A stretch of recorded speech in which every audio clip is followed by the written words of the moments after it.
जय हिंद दोस्तों। अपने स्क्रीन पे यूके सिन्हा साहब, यही वो शख्स थे जो सेबी के चेयरमैन थे। इन्होंने मामला दबा दिया था, फाइल बंद कर दी थी अडानी पर, शायद 2,500 करोड़ का मामला था। इस यही आदमी टाइगर, यही आदमी मार्च 2023 में जब एनडीटीवी को खरीदा अडानी ने, तो अडानी ने इनको बोर्ड ऑफ डायरेक्टर में रख दिया, डायरेक्टर बन गए एनडीटीवी के। आपको लगता नहीं है कि यूके सिन्हा जो एक आईएएस अधिकारी थे, उनको सोचना चाहिए था कि भाई जिस आदमी के साथ मेरे रिश्ते हैं, अब हिंडनबर्ग रिपोर्ट आ चुकी है, अडानी को लेकर इतने आरोप लग रहे हैं, मैंने उनके एक आरोप की फाइल बंद की है, अब मैं अगर उनका नौकर बनूंगा तो टाइगर क्या बोलेंगे, दीपक शर्मा क्या बोलेंगे, लोग क्या कहेंगे? कोई डर नहीं, कोई किसी तरह का लोक लाज नहीं, क्योंकि सैया भाई कोतवाल, मोदी अगर प्रधानमंत्री तो कुछ भी करो, ये फीलिंग है। आप कौन से दुनिया में रह रहे दीपक भैया? बाहर निकलिए। यूके सिन्हा तब भी अडानी के नौकर थे जब सेबी के चेयरमैन थे, और आज भी अडानी के नौकर है। वो तो डेपुटेशन पे गए थे वहां पे सेबी पे। टाइगर, मैं लोक लाज की बात कर रहा हूं, गवर्नेंस की बात करूं तो क्या डीआरआई के डायरेक्टर का वो पत्र जो कंपनी को रेखांकित करते हुए लिखा गया था कि आपने जो इक्विपमेंट आयात किए उसमें ओवर बिलिंग किया गया और 1,500 करोड़ रुपए बाहर भेजे गए, और ये 1,500 करोड़ रुपए जिस कंपनी से आपने इक्विपमेंट खरीदे दुबई के, यूएई के, वो एक शेल कंपनी मॉरिशस में रूट आउट हुए है, उस कंपनी का भी नाम डीआरआई के उस पत्र में था। सेबी ने क्या किया? क्योंकि नौकर था, आकाओं के खिलाफ कैसी व्यवस्था करें? टाइगर आप मेरा सवाल नहीं समझ रहे। मैं आपकी बात मान रहा हूं, आपकी बात जो आपने कही, आपने कोई गलत बात नहीं की। मैं ये कह रहा हूं कि अगर मैं आपको किसी जुर्म में बचाता हूं तो मेरे अंदर एक गिल्टी कॉन्शियस रहता है ना, एक अपराध बोध रहता है, और उसके बाद एक आंखों में शर्म रहती है। मुझे लगता है कि यूके सिन्हा को दोबारा नौकर नहीं बनना चाहिए था, वो फिर से एनडीटीवी में डायरेक्टर बन गए, फिर से अडानी के नौकर बन गए। क्या इन लोगों की, ये जो आईएएस अधिकारी हैं, इनके लोकलाज नहीं है? ये नए तरह के जो है जयचंद हैं, मीर जाफर है देश के। आज आपको क्या हो गया? 2014 के बाद कॉन्शियस ये शब्द तिजोरी में बंद है, लोक लाज तिजोरी में बंद है, बेशरमता ये गहना है, व्यभिचार ये मेडल है, भ्रष्टाचार ये मुकुट है। क्या उस पत्र को रद्दी के टोकरी में डालने का पाप, जिसको हम पाप कहते हैं, वो उन्होंने कर्तव्य किया अपने आका के प्रति? उस कर्तव्य की इतिश्री ये हो गई कि वो आज एनडीटीवी में डायरेक्टर है। आज वो दुनिया के सामने आके बताया कि उस समय के पाप क्यों उन्होंने वो लेटर फाड़ के फेंक दिया, या उस पर क्या एक्शन की? क्या वहां पे भी आप दीवार पे सर टकरा रहे थे जाके? क्या बोल we are hitting against the wall?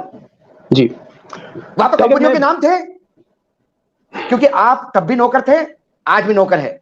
आपने अपने आकाओं का हुक्म माना। ये वो दिए के जिन हैं जो जिसके हाथ में दिया उसका हुक्म मानते हैं, चाहे संवैधानिक हो, चाहे गलत हो, चाहे देश के हित के खिलाफ हो, चाहे देशद्रोह हो, उसको आकाओं की बात माननी है।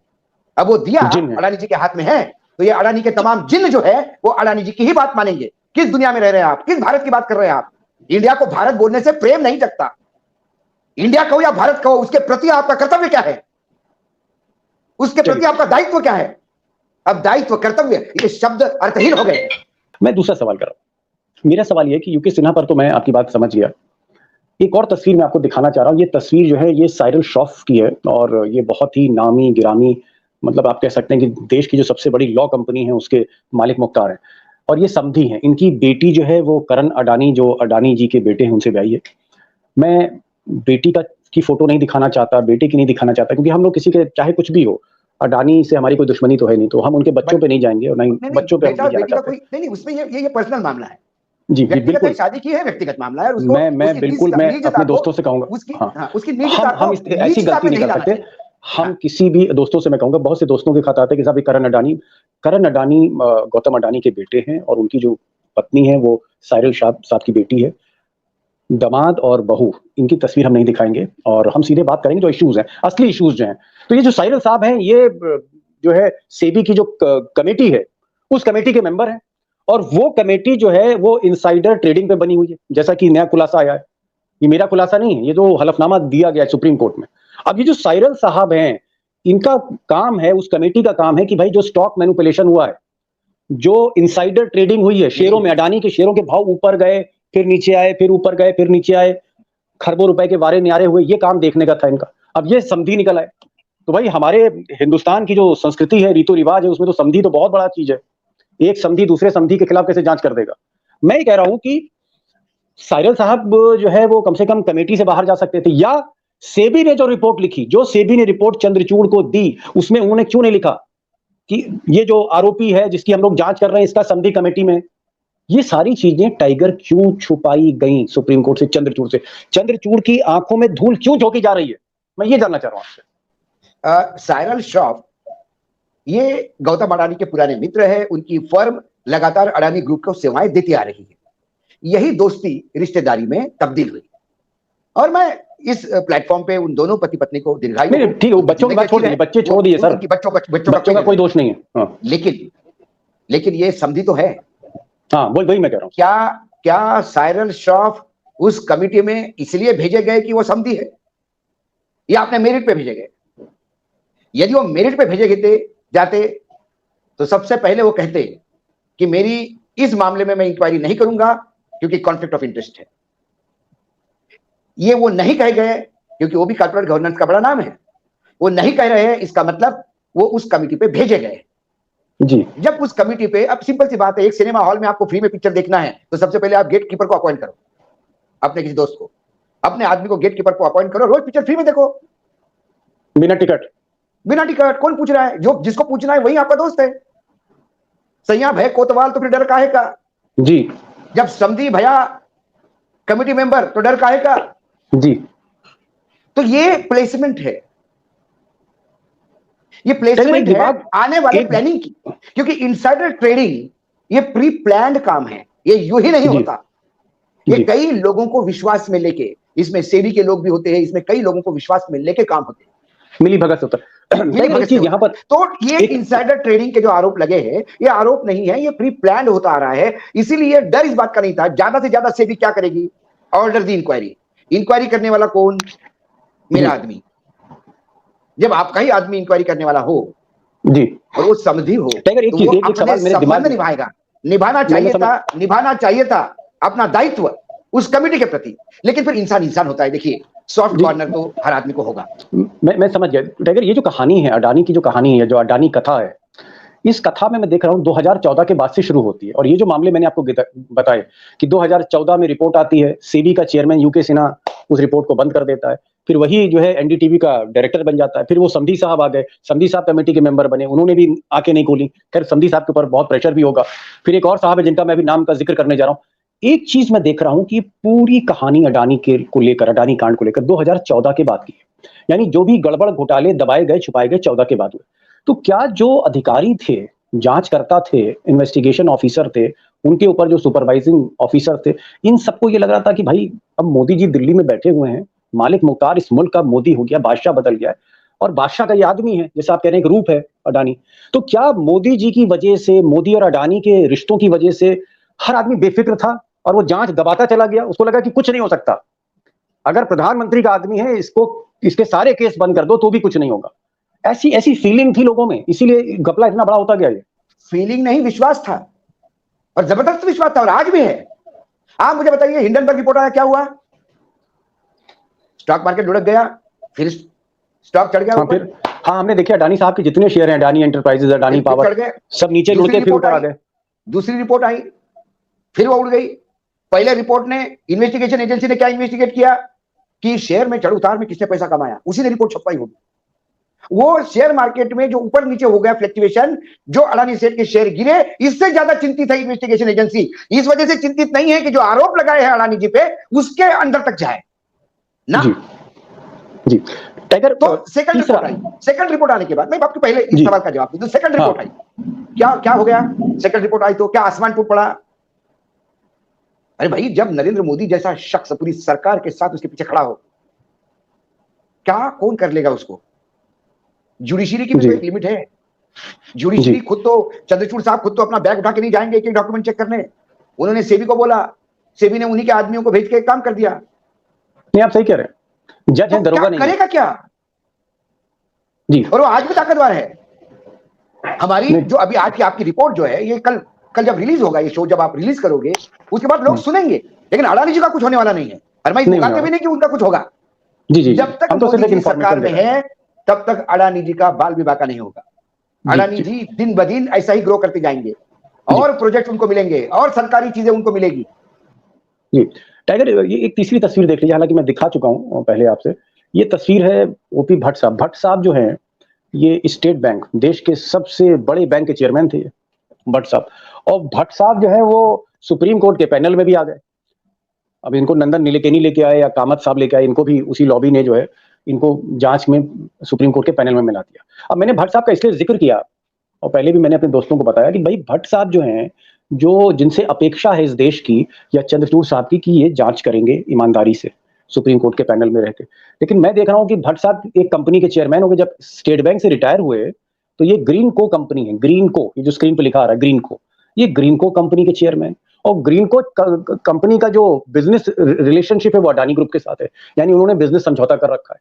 तो आपको लगता नहीं कि जो आदमी जांच कर रहा है वो जिस कंपनी का चेयरमैन है ग्रीन को और अडानी के साथ संबंध है? मतलब मैं आपकी जांच कर रहा हूं और मेरी कंपनी और आपकी कंपनी के बीच में बिजनेस रिश्ते हैं, मैं क्या जांच करूंगा? यहां प्रॉफिट और लॉस के रिश्ते मेरे आपके साथ है। आपको लगता है कि ये भी कॉन्फ्लिक्ट है? ऐसा जर्नलिस्ट आपको क्या लगता है? और भट्ट साहब को क्या करना चाहिए था? जिस दिन सुप्रीम कोर्ट की कमेटी अनाउंस हुई उस दिन मैंने बॉम्बे में, क्योंकि बॉम्बे ये हब है उद्योगपतियों का, एक बॉम्बे क्लब हुआ करता था, यदि आपको याद होगा, और बहुत स्ट्रॉन्ग क्लब है बॉम्बे क्लब। मैंने एक बॉम्बे क्लब के मेंबर को पूछा, मैंने बोला sir what do you think about the committee? उन्होंने कहा nothing, he will be bailed out. उसके बाद he will be bailed out and it has exactly happened. जो उन्होंने कहा था वैसे दिख रहा। हाँ, भट्ट साहब, ओपी भट्ट साहब, देखिए सर्वोच्च न्यायालय में अक्सर हमने देखा, अभी हाल ही में राहुल गांधी के केस में जब जस्टिस भूषण गवई के सामने केस आया तो उन्होंने सबसे पहले कहा कि मेरा परिवार कांग्रेस से जुड़ा हुआ है तो मैं इस केस से दूर हटना चाहता हूं, यदि अपोजिशन को ऑब्जेक्शन हो तो जेठमलानी, जो सीनियर जेठमलानी के बेटे जो थे, उन्होंने कहा कि नहीं, हमें कोई ऑब्जेक्शन नहीं साहब, हमें आपकी न्याय प्रणाली पे विश्वास है। जजेस भी अपनी नैतिकता की दुहाई देते, उसमें से हट जाते। ये ओपी भट्ट को कहना था कि I am a chairman of a green को which is in tie up with Adani, we have a relation with Adani, I will be happy if you remove me from this bail and let the man come। जी, लेकिन क्या ये भी जुगाड़ से fit किया गया था? अब मैं सवाल तो पूछूंगा, क्योंकि सवाल तो उठता है, कॉन्फ्लिक्ट ऑफ इंटरेस्ट तो है। जो तीनों बातें हमने डिस्कस की उसमें मतलब आपका ये कहना है मैं जस्ट करेक्ट कर दूं क्योंकि अंग्रेजी में आपने बोला, उसका उसका मतलब ये है, आप अभी रिसर्च नहीं कर पाया। जब अडानी जी प्रधानमंत्री जी के साथ ऑस्ट्रेलिया गए थे, उसके बाद एक बड़ा चौड़ा लोन सैंक्शन हो गया था स्टेट बैंक ऑफ इंडिया का। बड़ी कोई लेडी थी, मजुमदार थी, कौन थी वो? State bank. तो स्टेट बैंक ऑफ इंडिया से अडानी जी के बहुत अच्छे संबंध है, तो ये जब स्टेट बैंक ऑफ इंडिया में थे तब भी संबंध अच्छे होंगे। मतलब उसके बाद मैं समझ गया, चेयरमैन बने और ग्रीन को का चेयरमैन का फिर इन कंपनी के साथ एग्रीमेंट है। आप टाइगर ये कह रहे हैं, मैं दोस्तों को बताना चाहूंगा जो आपने अंग्रेजी में कहा और एक टोटल जो आपका जिस निकल के आ रहा है, मतलब आपका ये कहना है कि बेहतर होता कि भाई भट्ट साहब बता देते कि ठीक है मैं स्टेट बैंक का चेयरमैन था, लेकिन अब मेरा बिजनेस रिश्ते हैं अडानी ग्रुप के साथ, जिस कंपनी का मैं चेयरमैन, तो मैं इस कमेटी में नहीं रहूंगा, ये कहना चाहिए। बहरहाल टाइगर, फाइनल क्वेश्चन, आपको क्या लगता है कि जैसे होता नहीं कि साहब राजा की जान तोते में है या तोते की जान राजा में, और एक ऐसा रिश्ता, अटूट रिश्ता होता है कि जब तक या तो तोता उड़े तो राजा की कुर्सी जो है नीचे आए। आपको क्या लगता है कि इस पूरे मामले में जब तक मोदी जी प्रधानमंत्री हैं, इस मुल्क में कोई ताकत नहीं है जो अडानी के गिरबान को पकड़ सके, अडानी पर उंगली उठा सके, अडानी पे हाथ रख सके?